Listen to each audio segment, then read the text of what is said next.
Olá, habitantes do mundo jurídico, eu sou Rodrigo Bertozzi. E eu sou a Lara Sellen, da Sellen Bertozzi Consultoria. Sejam bem-vindos ao nosso novo canal, que é o Mundo Jurídico do Futuro.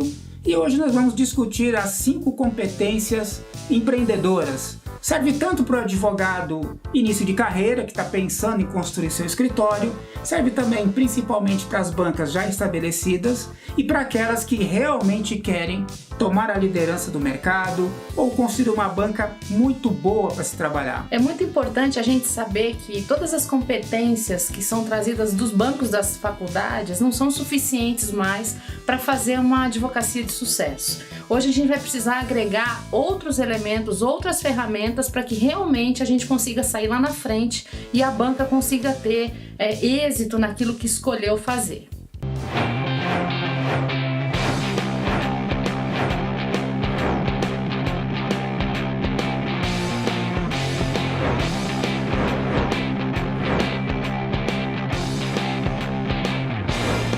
Quando a gente fala de competência técnica, é óbvio que nós estamos passando primordialmente pelas competências técnico-jurídicas. É importante saber, obviamente, toda a base que rege o direito e não só isso, cada vez mais ser competente no negócio do cliente. Como é que isso funciona conectando esse negócio do cliente? Como é que é isso? Por exemplo, uma banca que escolha o segmento de agronegócio.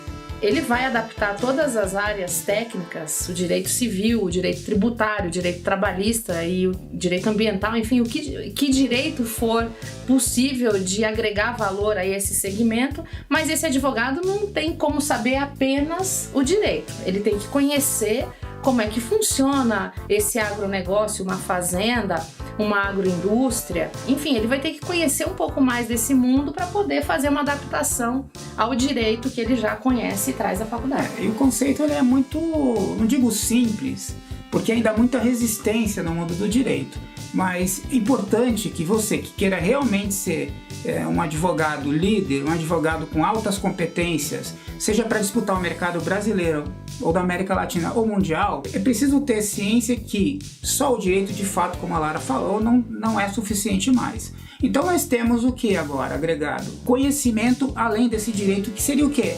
Um pouco de gestão, né? Muita liderança, a questão de você motivar as pessoas para chegar numa série de lugares, de pensamento estratégico, de lançar uma área nova, enfim, o escritório está numa evolução que não para mais. E a competência técnica, que sempre foi aquilo que garantiu o sustento de todas as famílias jurídicas, mudou.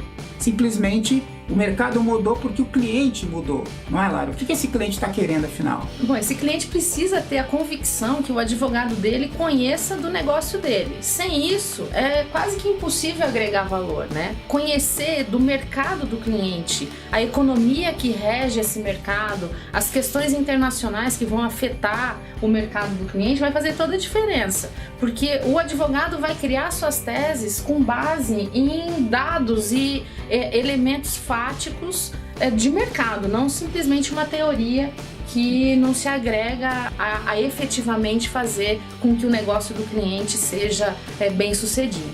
E para finalizar essa nossa primeira dica de competência técnica, é muito claro que isso funciona para as empresariais, mas também para os escritórios pessoa física sindical, onde esse conhecimento, além do direito, é em relação à macro e microeconomia daquela categoria profissional.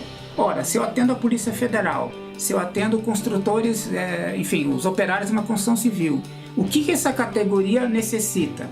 O que a base de dados que nós temos aí sobre categorias nos dizem, né? Qual é o comportamento dessa categoria ou daquelas pessoas? Isso vai influenciar o marketing jurídico, a estratégia do escritório e a forma de relacionar o cliente. Essa ferramenta fundamental é a argamassa que vai fazer o escritório ser bem sucedido ou não. É óbvio que o advogado ele precisa trabalhar a área jurídica com um nível de excelência. Não adianta também só conhecer o negócio do cliente e não estudar o direito. A gente sabe que no Brasil leis novas e mudanças de jurisprudência acontecem diariamente e esse advogado precisa estar antenado e precisa estar atualizado com relação a isso. Exatamente.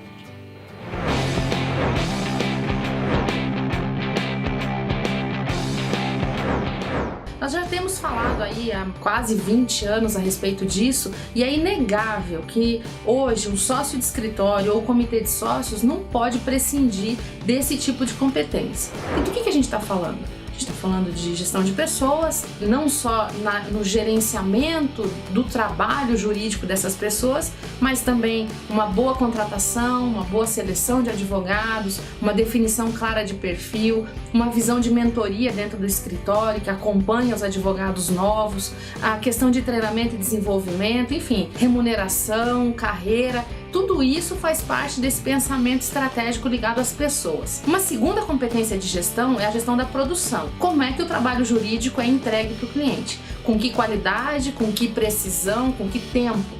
E aí a gente encontra os sistemas para fazer todo o casamento das informações que são importantes para que esse negócio seja muito bem conduzido. Visão de controladoria, visão de fluxos de trabalho, vai ser fundamental que os sócios entendam isso para poder efetivamente tirar o melhor da sua equipe. Uma terceira competência é a competência de marketing jurídico. É óbvio que ela está ligada a um posicionamento estratégico, mas lá no tático, lá na equipe, precisa haver produção intelectual, produção de eventos, artigos, uma série de atividades que vão levar a marca do escritório para frente e permitir assim um êxito nas contratações de novos clientes e novos serviços. E por fim, a gestão financeira. O financeiro ele é o norte e a ponta do iceberg para a gente saber se todas as estratégias que foram traçadas deram certo.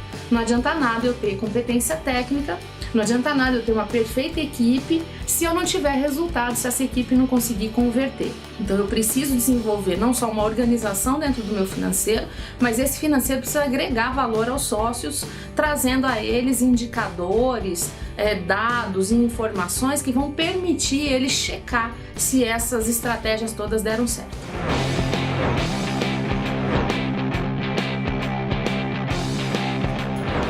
Pensa comigo, todos os escritórios dos últimos 110 anos do Brasil começaram do mesmo jeito. Uma pessoa começa uma grande ideia ou duas pessoas se unem e vão começar a empreender no direito no Brasil e é assim que tudo começa, seja aqui, seja na Inglaterra, seja nos Estados Unidos. Então repare, se você é um empreendedor, alguém que está querendo motivação para começar ou já é um sócio de uma banca de pequeno porte ou um sócio de uma média banca que precisa se definir, saiba dessa questão, que o DNA que funda um escritório é completamente diferente de outro, e isso tem um único motivo, que é a liderança. As lideranças são completamente diferentes, mas tem algo que coabita em tudo isto: a força do exemplo, a força da motivação. Você, por exemplo, é um sócio que não gosta de escrever, que não gosta de dar palestra, que não gosta de fazer isso, quer ficar lá no seu cantinho.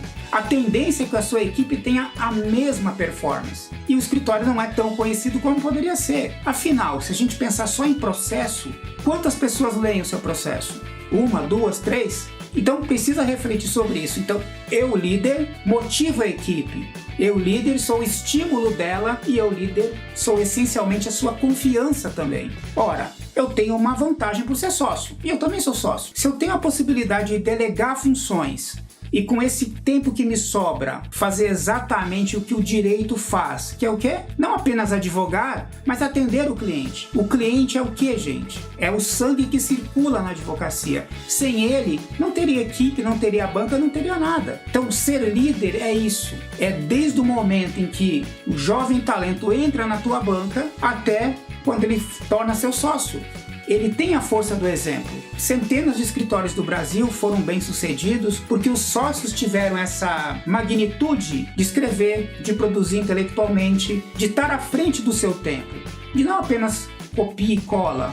E copiar e cola não é questão de banca de volume. Eu respeito todos os tipos de banca, de volume, sindical, de qualquer tipo. Até o pequeno que quer ser pequeno também. Mas, insisto, se você tem equipe, você precisa ser aquele que exerce essa confiança, exerce esse papel de liderança. Porque somente o líder pode dizer o que é o amanhã. Somente o líder vai poder conduzir o escritório para o futuro de fato. Que é exatamente a proposta desse canal, não é? Mundo Jurídico do Futuro. Como será esse futuro daqui a 10, 15, 20 anos? Pense nisso na hora de começar a fazer o planejamento estratégico do seu escritório. Líder é a força do exemplo. Líder precisa sim ter sucesso para que os comandados queiram também ter essa grande possibilidade nas suas vidas e carreiras. Pense quando vocês eram nada, comiam grama, estavam começando, ninguém acreditava em vocês e, por todo esse esforço, vocês conseguiram alcançar o sucesso na advocacia. Só que esse sucesso pode ser perene se não tiver equipe para te substituir no longuíssimo prazo. Que há 100, 200, 300 anos, o escritório tem que estar aí. E a liderança é o fato principal disso acontecer.